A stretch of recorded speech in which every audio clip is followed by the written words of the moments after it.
Disability. Retirees can have genuine, deep, and reasonable concern for their encroaching or sudden disability. Retirement can be a great time of life, for as long as a retiree has enough ability to remain active and relatively independent. But as we age, the probability of disabling disease or decline, if not sudden demise before disability, gradually grows to the point of certainty. Disability effectively ends retirement, issuing in a new and final stage of nursing or other dependent care that has none of the magic and charm of retirement. See the guide Help with Your Demise for a sensitive treatment of that last stage of life. What, then, should retirees make of disability? This chapter addresses common issues retirees face in trying to avoid, delay, minimize, and deal with the consequences of disability. The chapter's message is not to ignore disability as a retirement issue, but instead to treat the disability issue responsibly, like other retirement issues. Independence. Independence is a clear but peculiar retirement goal, one that disability peculiarly affects. We are never truly independent at any stage of life. Even during our strongest and most vital years, we may depend to degrees and in ways on others for food, shelter, clothing, transportation, and employment. For retirees, though, independence generally means the ability to remain in one's own home, providing for one's own immediate care, without direct assistance other than the natural assistance of a spouse. Independence means not having to move in with a relative or into assisted living or a nursing home. By definition, disability of one kind or another is precisely the thing that denies a retiree that ability to live in the retiree's own home alone or with a spouse. But independence isn't absolute, as already suggested.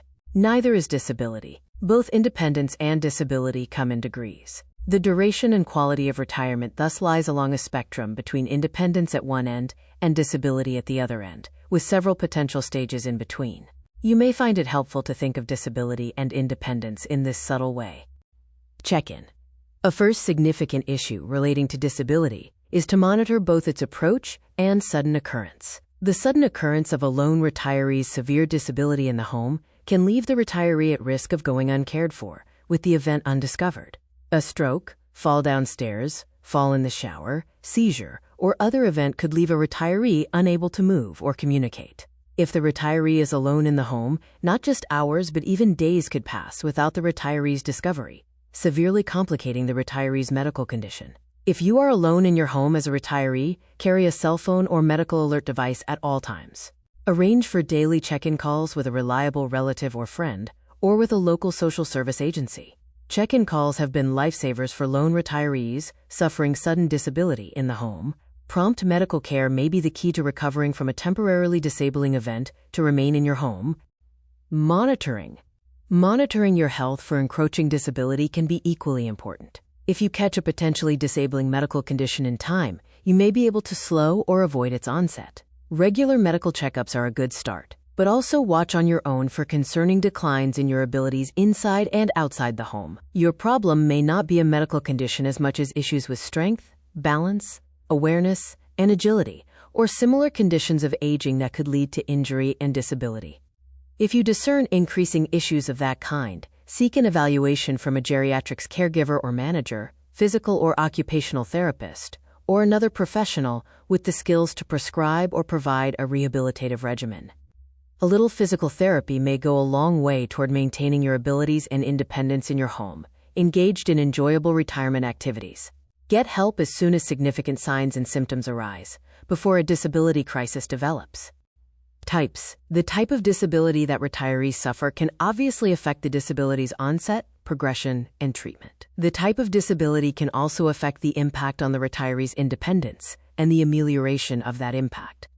Not all disabilities are alike in how they affect a retiree's ability to live independently, and each type of disability may require significantly different measures at significantly different cost and inconvenience to maintain as much independence as safely possible. Mental disabilities deprive retirees of cognitive awareness and communication, reasoning, and procedural skills, even if the retiree is otherwise perfectly physically capable. Physical disabilities, by contrast, deprive retirees of movement, strength, balance, and agility, while leaving them perfectly mentally sharp and aware. Medical conditions that do not immediately disable either mentally or physically can also affect a retiree's independence when requiring monitoring and treatment. A condition exposing a retiree to severe seizures, for instance, or disease requiring daily dialysis or chemotherapy, may significantly limit the retiree's activities. Recognize that different disabilities require different responses to maintain the greatest degree of independence. Impacts. The impacts of disabilities can be several, and subtle impacts, like disability and independence, also exist in degrees. Even the big question of remaining in one's own home, which can look like an all-or-nothing yes or no question, can involve a matter of degrees. You may, for instance, have to spend some time in a rehabilitation facility after an illness, procedure, or injury, but then be able to return home. You may find yourself moving between a facility and home over the course of treatments, or the progression and regression of disease. You may even be able to spend daytimes in your home under your spouse's watchful care, but need to spend nighttimes in a facility for your spouse's rest. Or you may be able to extend your stay in your home with the help of a live-in relative or professional in-home care, in effect turning your home into a nursing facility. Recognize degrees, durations, cycles, and stages in the impacts of disability. Impacts often aren't as clear as all-or-nothing things. Progression. We also tend to see aging, disability, and their impacts as a steady march toward the grave, when that straight downhill progression often isn't the case. If you suffer disability in retirement, it may instead be only a brief one-time thing. Your disability may alternatively be periodic, every once in a while, or it may involve a downward spiral with each episode more impactful and longer than the prior episode. Disabilities can also have gradual onsets over years, hardly noticeable to the retiree, as in the case of some neurological or mental conditions, or sudden onsets in minutes, for instance from a fall, heart attack, or stroke. The progression or course of disability can be every bit as significant to the steps you take in response, as the specific disability and impacts are likewise significant. If, for instance, your disability is only a single episode with full recovery, then its management may involve dealing responsibly with the episode while preparing you to return home. If, instead, your disability is clearly due to an incurable progressive condition, your management of it may better prepare you for a transition into long-term care. To respond appropriately, observe and carefully consider your disability's progression, along with the prognosis for its underlying cause or condition. Remedies? You have two main strategies when facing the onset and progression of disability in retirement. Your first approach should be to resist and remedy the underlying condition causing or contributing to the disability. Preventative measures and remedial care may help you avoid, slow, or correct the condition. Some conditions, like a severe stroke without prior high blood pressure or other warning signs, may not offer a retiree much opportunity to take preventative or ameliorative measures. You had no warning, and your recovery may be too slow and limited to expect a return home. You may be simply along for the bumpy ride, at the mercy of your condition. But in many cases, you may have a clear hand in preventing and avoiding or correcting the condition.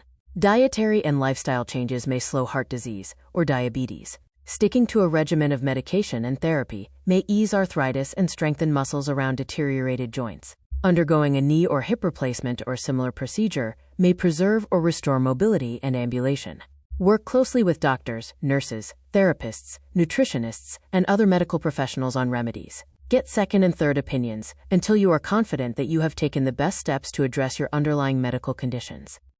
Responses. Your second strategy for dealing with the onset and progression of disability should be to evaluate, address, and preserve your independent living circumstances. You may not be able to do much to slow or avoid the progression of the underlying disease causing your disability, but your response to the onset and progression of disability in retirement can be a significant factor in its effective management. You may be able to play a big role in preserving your independence and the quality of your retirement, notwithstanding the onset and progression of disability. Some measures may be obvious and relatively simple. If you have a step or two steps to get into and out of your home that you can no longer navigate, then installing a ramp may be appropriate. If you can no longer shovel snow and mow the lawn, then services may be available to do so. If cooking and cleaning have become too difficult, a meal service and cleaning service may be available. Other measures, though, may be less obvious and simple. Get the professional help you need to evaluate your in-home care. Health systems today train certified aging-in-place specialists, CAPS, geriatric care managers, GCMs, occupational therapists, and aging life care experts to help aging retirees remain in the home. They may surprise and please you with the modifications, services, and other measures available to keep you relatively independent in your own home.